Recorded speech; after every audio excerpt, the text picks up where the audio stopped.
Good morning, and thank you so much for joining me for Daily Spark with Dr. Angela. I'm your host, Dr. Angela Chester. Today, we are talking about the Genesis Gap Revisited.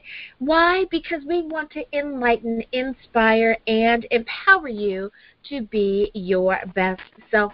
Scripture reminds us that the tongue is a small thing that makes grand speeches, but a tiny spark can set a great forest on fire. And we want to get you fired up about the possibilities of what you can do. The Genesis Gap Revisited was written to equip the interested believer in the reality of the spiritual world which exists before this physical one and will continue to exist. The activities on that plane greatly affects the events on this earth, including the total destruction of the old world, the necessity of salvation, and the final victory of Jesus. Most of all, it explains why there is a need for man's salvation.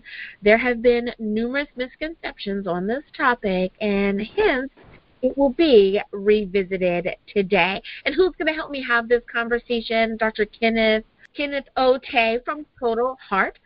He's from Sugarland, Texas. So let me tell you a little bit about Dr. Otah. In summary, he was born in London, United Kingdom. His mother is British, his father Nigerian. His mother studied to be a medical secretary, and Dad studied business and shipping in London. He attended largely boarding schools due to frequent moves by his father, who worked for a multinational shipping company. Now, Dr. Kenneth first had an encounter with the risen Christ during a gospel evangelistic music crusade while in medical school and never felt the same again. He eventually accepted Christ as his Savior in a full gospel business men's fellowship during his internship. He would go on to work in the rural areas of Nigeria and eventually to return back to London for specialization in vascular medicine. He went on to specialize in cardiology and cardiovascular medicine in SUNY, Brooklyn, New York, and Johns Hopkins Hospital in Baltimore. He is married to Isa, who is also a doctor that specializes in minimal invasive general surgery. And they have two children, Kenny and Jason, and two dogs, Cutie and Steve. He is presently the CEO of Total Heart in Sugarland, Texas, and is a member of the Grace International Church in Houston and is involved in apologetics, evangelism, and Christian maturity. The Genesis Gap Revisited, you can find it online, the book, you can find it online at thegenesisgaprevisited.com. It is his first book on creation apologetics.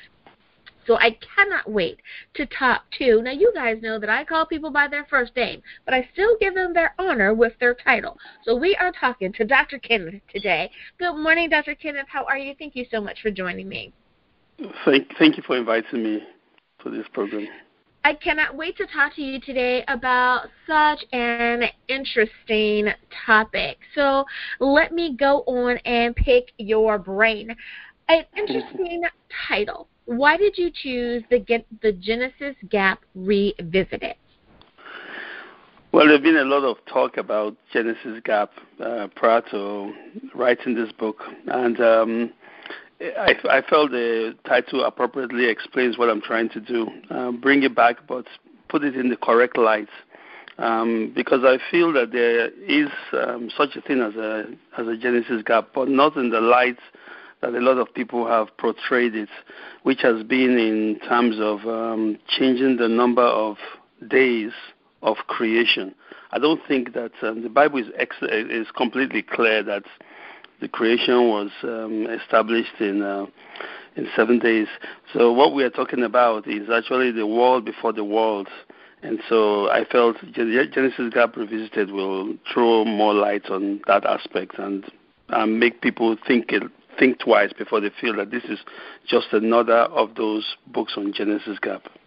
For someone who may not have a total and complete understanding, with the words that are being used, Genesis, gap, and revisited, are we solely talking about the first book of the Bible, Genesis? Are we talking about the beginning of time? Let's jump to the word gap. Something happened. Will everyone understand what has happened and revisit it? Is that something that every Christian needs to do, or is this something that you are examining to help us better understand what has already happened? I think every Christian needs to be fully equipped with the scriptures, and there's nothing more important than the foundation. Most people have challenges in the Bible largely because the foundation is faulty. And so the Genesis Gap Revisited is an attempt to point people in the right direction, that please examine your foundations first, understand your foundations, so that you will have a reason for the hope that is in you. You will be able to defend your faith properly and be able to share your faith when your foundations are strong.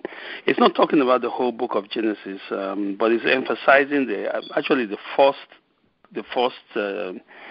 first paragraph in Genesis. But then, of course, it makes references throughout the Bible. But it's really emphasizing the very first paragraph, because everything in terms of the gap is in the first paragraph. Now, is there a suggestion in the Bible that there are other gaps, or that there are other scriptures that we should take a look at when it comes to the explanation of time, or is this one the most profound one that you found in your research? Oh, no, they are all through the Bible. There's emphasis throughout the Bible on the fact that there was a time before time began. Jesus emphasized a lot on that when he talked about before the creation, but the time before the time began. And they are very, very easy examples. They are very simple examples. If you just look at, so something very simple, like I can give you an example. Something very simple. So let's talk about when Adam was expelled from the Garden of Eden. That's a very simple one. Well, we see that two angels or cherubims were put to guard the entrance to the garden, and they had flaming swords, I think, in all directions. Well, we never see any reference to the creation of these characters before this period. So we already know that something happened even before Adam occurred, before Adam was created, even before creation was created, because we don't see any reference to this. So that's a very simple term. But there are multiple ones. There are many all through the Bible references that make it very, very clear that this is not a new doctrine, but it's simply a very old doctrine that has just not been, understood properly or discovered. Why do you write that this is something that is important and that the reader needs to address? Right. So thank you for that question. I mean, that's very, very important. But we started off the whole the whole process with a malevolent angel, or who seemed to be pretty upset with Adam and Eve for absolutely no reason. I mean, they didn't do anything to him, and he seemed all out to get them out, to get them into trouble, get them out of favor with God, get them out of the garden, get them basically slaves to his whim. I mean, why did all this happen? Where did he come from? What caused all of this? I think this is a very, very important, because a lot of people think this story just dropped out of a hat. And they say why, there are a lot of whys and whys. And this book, what this book is aiming to do, by God's grace, is simply be a guide to a proper Bible study of Genesis, of the origin. Genesis is another word for origin or beginning. And so this book is aiming to be a guide. It's not really putting a lot of emphasis on itself. It's putting a lot of emphasis on the Bible. So what we do is we shine a flashlight on the Bible, and we point you to respective passages that you can study by yourself and basically come to the same conclusion that I came to when I was studying this aspect, and it was so astounding, that I felt I had to bring everybody's in attention to this. So many Christians have explained away the book of Genesis. So many Christians don't even think it's. Some people even tell you they are New Testament believers or they are New Testament Christians, and they completely ignore the Old. And some others have pick and choose what they want to believe. It's time for us to go back to the beginning, to go back to the old time way of believing the entire Scripture. And all this book is doing is being a bulwark in the foundation of Genesis. It's trying to make sure that we understand that every aspect of the Bible is relevant, every aspect of the Bible is profitable, and every aspect is useful for not only our understanding, but also our opportunity in sharing the good news to other people. If we don't understand it, it's very difficult for you to share what you don't understand. And you have to be ready for all questions. And these kind of questions will come. I had the questions before I became a Christian. And a lot of people have asked me those same questions too. Now, we don't argue anybody into the kingdom of God, but the Bible makes it clear we should always be ready to have an answer for the reason for the hope that is in us. We should always be ready, and this is to, by God's grace, helping to equip us to do just that. I hope that was helpful. Well, it is almost time for us to go to a break, and I want to make sure that everyone not only knows where to find you online, but of course where to pick up a copy of the book. So, if you will, please, can you remind everyone how do we find you online? How do we follow you online? And where can we get a copy of your book? So the book is available if you Google or you search the Genesis Gap Revisited.com, and then you go to the bottom of the page, and I think there's a link to buying the book. Or you can also get the book in Barnes and Nobles. But the Genesis Gap Revisited.com will bring you to the web page, and all you have to do is go to the top of the page. I think the top it says Order Now, and if you just click that, I think it will give you an option on which book on which one to order. Now you know where you can pick up a copy of the book. We need to take a short break. We'll be back right after this.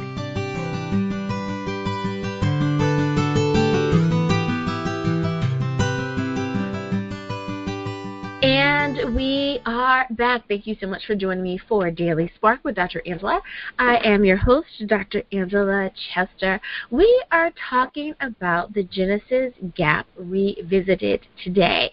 We are talking about that first book of the Bible. The author is Dr. Kenneth Otah, and he is from Sugarland, Texas. I'm excited because not only is he an author, he is also an entrepreneur. So it's really exciting to have someone who can cover all of these bases and discuss such an interesting titled book. So, Dr. Kenneth, when we are talking about the Genesis Gap, just in case there was someone who joined us a little bit late, I want to make sure that I address this one more time, and that is there evidence of a gap in Genesis? Like, is it something really large, like we've read it and most people have gone, what does that mean? Or have you found that it's something that's very small yet important? So it's thank you for that question again. It's not really clear how large the gap is, because we do know that God doesn't live in time. Time is designed for us, for human beings, for mankind, in order for us to assess our progress. Time is not really God is not limited by time, so we don't really know exactly how much time it is, but we do know that there is a gap. And if you look at the Bible, there are lots of instances where we see that there's a gap.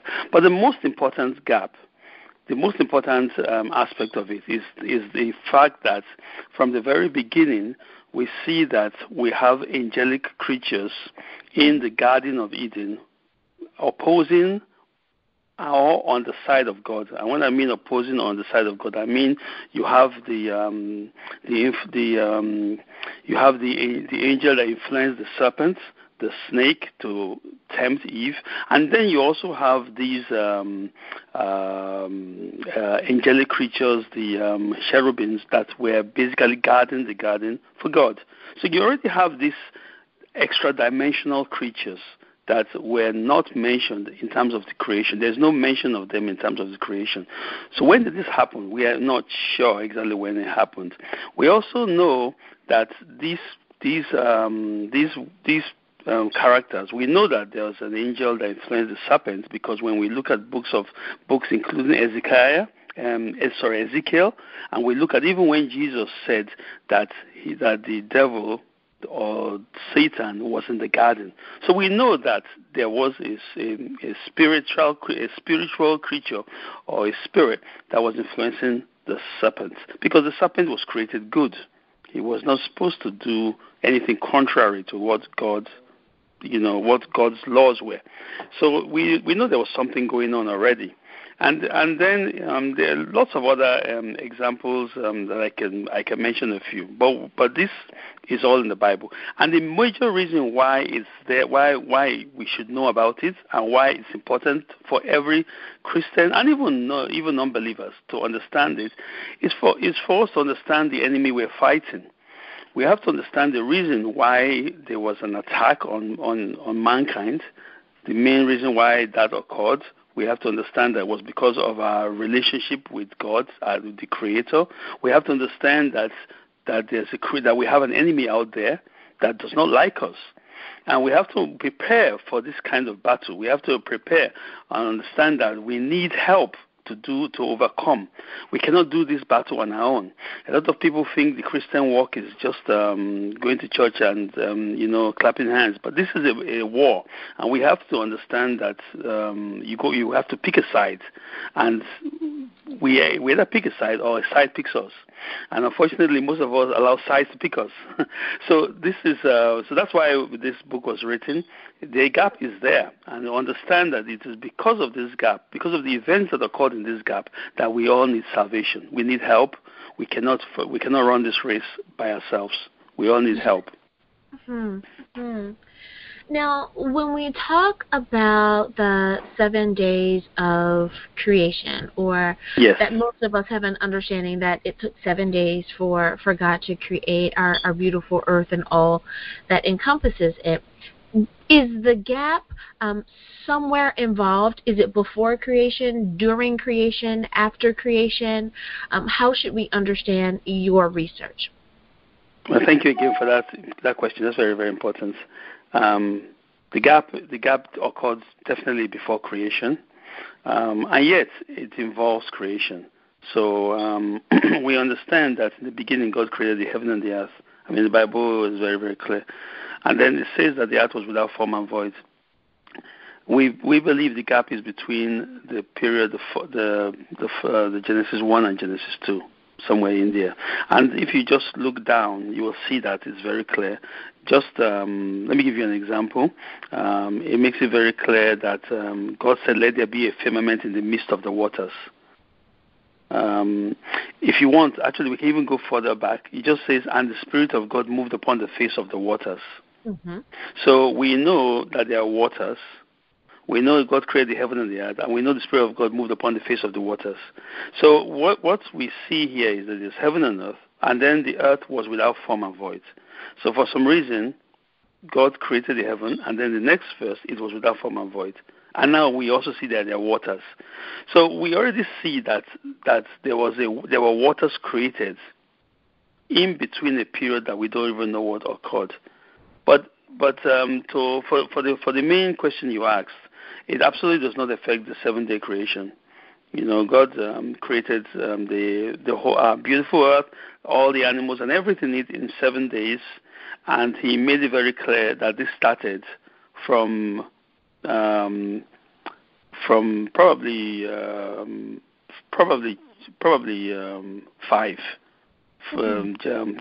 Probably 5, because it makes it clear that the evening and the morning were the first day. So God created all of the first day is when creation started. But we see that before this first day, God created the heavens and the earth. Now, a lot of people have speculated, well, that statement was a summary.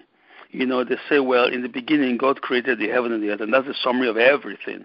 Mm-hmm. But I beg to differ. Because when the Bible is never confusing, it's very, very clear. When it gives a summary statement, it gives a summary statement, and when it doesn't, it doesn't. We know very, very clearly that the creation began on the first day, and God defined it. It says the evening and the morning were the first day. That's when creation really started. But we know very, very well that God, in the beginning, God created the heaven and the earth. So I propose that the beginning was when God created the heaven and the earth. But something happened and God had to recreate the heaven and the earth. And there are lots of references to that if you read the book. Mm-hmm. Now, is this something that someone may say, well, you need to be a Bible scholar to have picked up on this. That's really kind of biblical, and the average person wouldn't pick up on that. What would you say to that person? I would say that you have to be interested in the Bible. That is true. You have to be interested in reading the scriptures. That is absolutely correct. But you absolutely don't have to be a Bible scholar. I'm definitely not a Bible scholar. I don't think I'm scholarly in any area in the Bible. My specialization is in medicine. But it's very, very difficult to put down the Bible and not see some of these obvious facts. A lot of non-Christians see it already, and they feel that there are inconsistencies. They talk about them as being areas that don't add up, and a lot of Christians have thrown in the towel, and have walked away from the debates instead of them getting engrossed and actually studying to show themselves approved. These points were brought up in a number of apologetic discourses, and we cannot walk away from these things. We have to be able to answer these things. Mm-hmm. So I disagree that you have to be a Bible scholar, but I agree that you do have to want to study the Bible, and all of us need to have a passion for the Word, a passion for God's ways and for God's will. We all need to be passionate about reading the Bible. We are all encouraged to study, to show ourselves approved. So if you just read the book of Genesis, it's in front of you. So I don't think you need to go very far before you see what we're talking about, just from the beginning. Mm-hmm. Now, would you say that your book is factual? Would you say that it is fictional? Or would you say that your book is, let's make up a whole other genre and say it's fictional? Like it's a little bit. You're taking some very. It's a little bit of both. Yeah. No.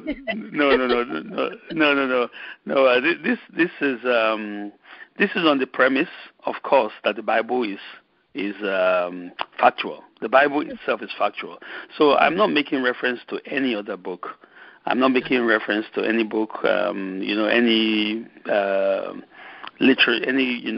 literature book outside the biblical books. Yes. Okay. Yes. So if you read the book, you will see the references are all. The references are all in the Bible, and this book, points you. It's like I said, it's a guide to a proper Bible study on this topic, and I invite comments. After people have read, I invite feedback. There's nothing to hide. I'll really enjoy people discovering what I discovered, and I discovered it because the Spirit kind of put that on my Holy Spirit kind of impressed on me, to write this, and I couldn't keep it inside me forever. I just had to get it out. Mm-hmm. Now, just to kind of expound on that, on a comment that you made earlier, I have a few questions, and that is, what do you say to the person who says, well, you made a great point in that if there's a gap there or there are some inconsistencies in some other things, Yes. how can I believe that the Bible is therefore true or trusted in everything? Yes, so that's a great question. But the topic Genesis Gap Revisited was probably more to bring people to how would I say, to stimulate people's interest. Mm-hmm. As far as God is concerned, there's no gap. And if we open up our eyes, we'll find we'll find proper reference to these events that I've described all through the Bible from Genesis to the book of Revelation. So it is a gap only in the sense that if you want to put the Bible in, how will I put it? If you want to put the Bible in order in terms of A, B, C, D, and it will appear like there's a gap. But God is not writing this book to emphasize the angelic conflict or the angelic rebellion. He's writing this book as a love letter, as a love story or a love letter to his creation, who he loves, who he cares for deeply, man who he made to have fellowship with him. God does not emphasize on this angelic rebellion, but he emphasizes more on the fact that he loves us so much that he sent his only begotten Son. And so, as long as if we look at it from the point of view of the Creator of God, it doesn't look like there's a gap. But if we look at it from the point of view of the angels, they look like the emphasis was not on their situation. Mm-hmm. And so all we're doing is just opening up our minds to see that this is the reason why God had to do all he had to do for us. God didn't do it out of the blue. It is not that he hates the angels and he loves us, but he created all his creations because he cares about it. He cares about color. He cares about beauty. God is a beautiful God. He loves beauty. He loves all of these things. But he loves us so much that he became us to bring us back to himself. Mm-hmm. And so it's and in terms of how can we trust the Bible, we think there are gaps. Well, the beauty of the Bible is that it does not need help to prove itself. Historically, the Bible has been proven in every aspect. Historically, and if you go to every topic, if you go back, if you talk about aspects that people believed in, things like the earth was, there was a time when people, even the church, believed the earth was flat. But the Bible makes it clear the earth is round. If anybody had just opened the book and read it, it would have been clear. And and not only that, the Bible talks about the sea currents. The Bible talks about the stars. It says they are without number. This was at a time when scientists were saying the stars were a few thousands in number. So the Bible is being proven to be appropriately, completely correct, archaeologically, historically, politically. It talks about Pontius Pilate, talks about David. A few hundred years ago, nobody even believed Pontius Pilate existed. They believed it was a fairy story. That nobody even believed David. You won't believe that about just a few hundred years ago.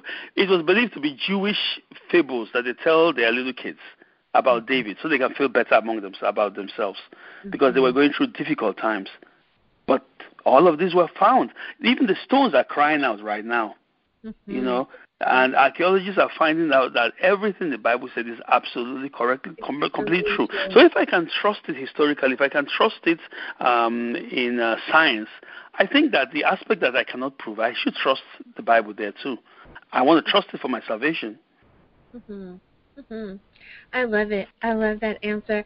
Well, listeners, hold on. It is time for us to go to break, but don't worry, we are going to return and finish this conversation with Dr. Kenneth Otah.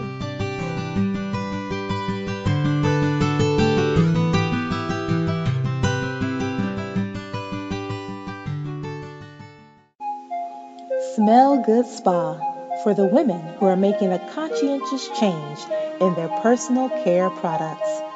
Specializing in signature fragrance oils, hand-dipped incense, and wholesome bath and body and personal care products. Smell Good Spa. Use code HELLO25 for 25% off your order. Live good, feel good, smell good wholesomely. smellgoodspa.com. Discovery. No, just a sec. What would it look like if we listened more? Could the right voice, the right set of words, bring us all just a little closer? Get us to open up, even push us further? It could, if we took the time to listen. The most inspiring minds, the most compelling stories. Download Audible and listen for a change. Hi everyone, Dr. Angela here. Did you know that Daily Spark is now on Facebook? That's right, you can visit with me at facebook.com/Daily Spark with Dr. Angela. I want to know more about what you're thinking. I'd love to know, which interview did you find the most entertaining or the most informative? I want to talk to you, and I want you to be able to talk to me. Simply visit facebook.com/Daily Spark with Dr. Angela. And we are back. I am having a great time talking to Dr. Kenneth Otah today, and it is amazing. The book that he has written, The Genesis Gap Revisited, is really causing you to think a little bit and to make sure that you are reading your Bible as best that you possibly can. It's causing you to, use that old thinker of yours, and I love it when we can get into philosophical questions. Thank you so much, Dr. Kenneth, for that last statement that you made, for that person that may be wondering, saying, hey, what is the doc saying? And I loved how you said there may be a question on that particular verse, but there's no question about God and your salvation, that there's no gap there. Thank you so much for that statement. But I would like to kind of shift gears just a little bit. I have a lot of people that are aspiring authors, and they always want to know kind of the behind-the-scenes kind of stuff. So if you don't mind, I'm just going to ask you a few author questions. The one question that I always like to ask is, and I give the example of stateside, we used to have old TV where the person said they're going to write a book, and they would go off to the log cabin, and, they're cranking out these books, they're ripping pages from the typewriter, they're losing their mind, pulling their hair out. A month passes, and now they have this beautiful novel that's a New York bestseller. So my question is, when you're writing, what type of atmosphere do you need? Are you the go to the log cabin? You want to go to the beach, or is it you can just as easily go to Starbucks and you're fine? What's your environment like? Yeah, so I guess it differs. I get stimulated sometimes when I'm in the plane, and I get when I'm in the air, and I get ideas. I just look around. I see God's creation. I see the skies, and I get stimulated. And some other times I I take vacations. Maybe I go to Alaska and I look around, and but I don't. I can't say that I think every author probably has to speak for themselves, because everyone gets different inspirations by different experiences. But yes, definitely solitude helps, and a sense of urgency helps too. So somehow, if I need to be stimulated by deadlines sometimes. Sometimes I need to be stimulated by, I need to set a goal that I have to, if I don't set goals, I usually never finish them. So I usually set goals. Yeah, and then I try to meet the goal. And so I think it's difficult to answer that question in the context, but I will say that a little bit of solitude helps me, but taking my time out of my usual practice also helps. Yes, that helps me.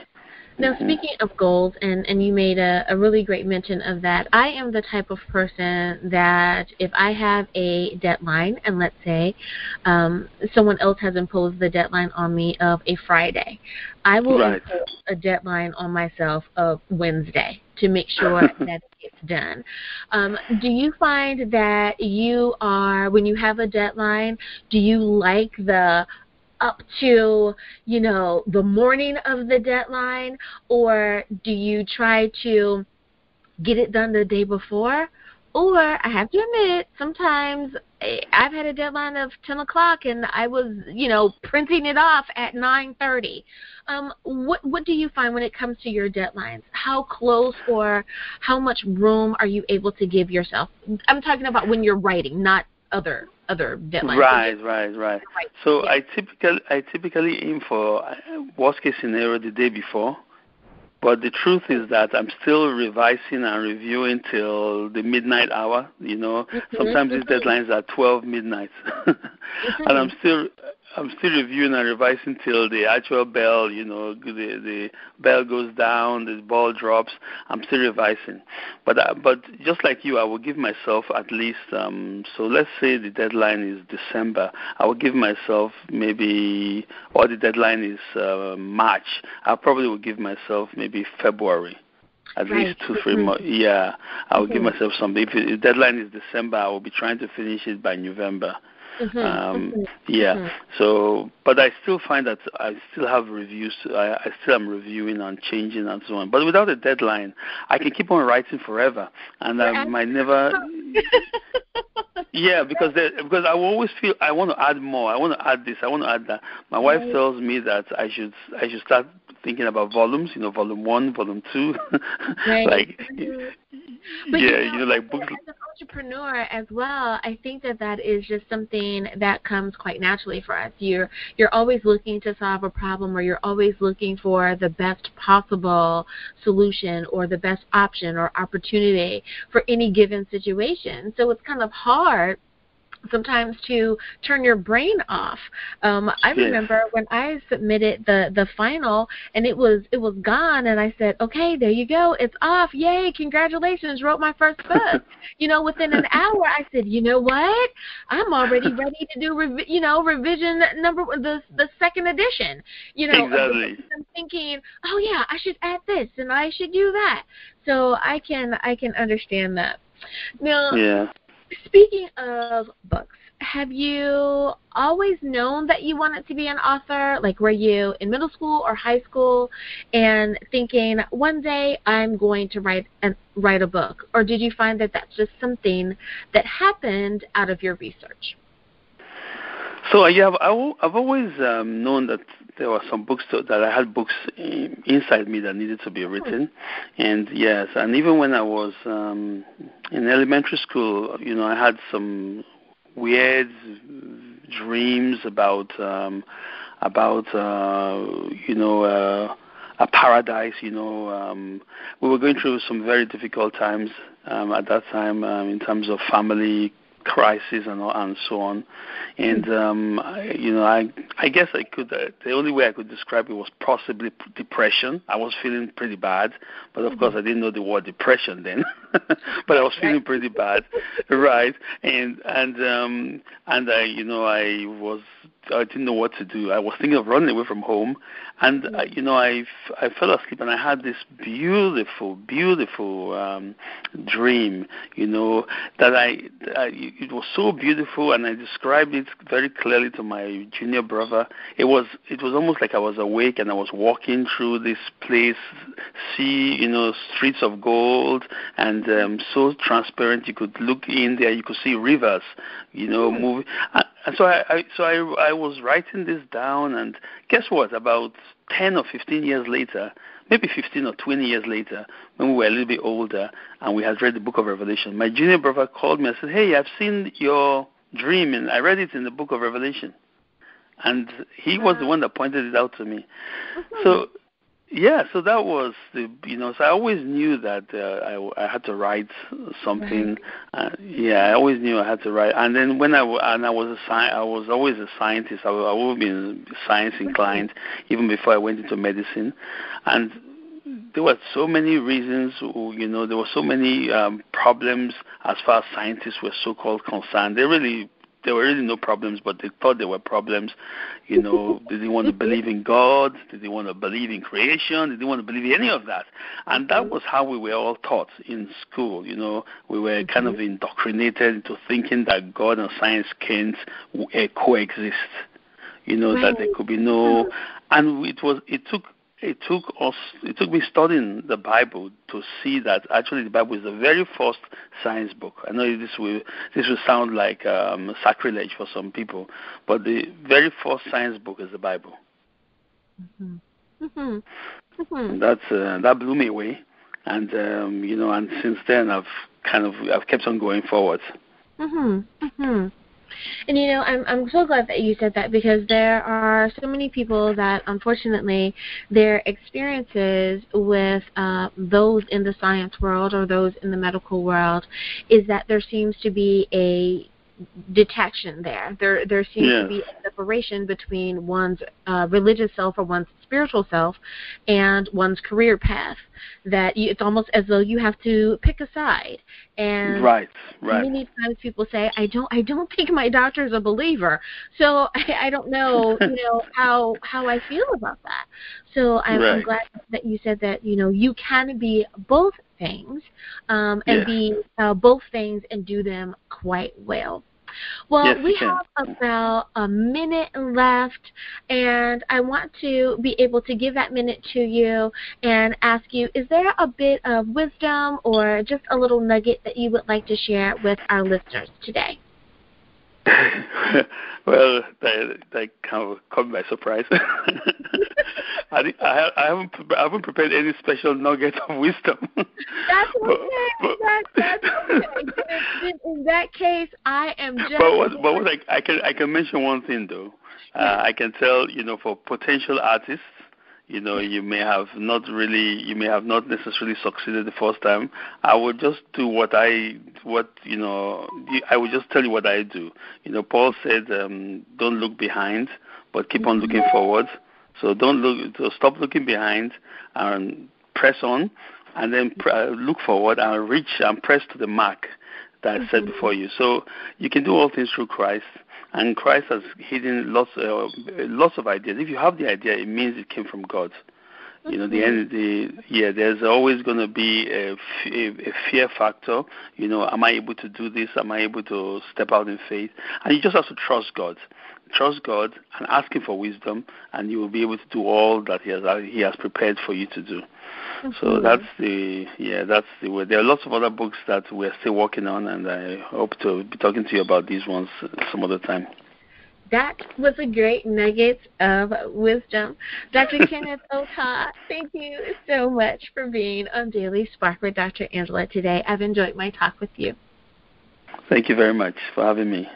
And listeners, thank you as well for tuning in and spending your morning with me here today. And as always, may the Lord continue to shine His face upon you. May you receive His grace and His mercy in all that you do. Until next time, everyone, be blessed in the Lord. Bye-bye.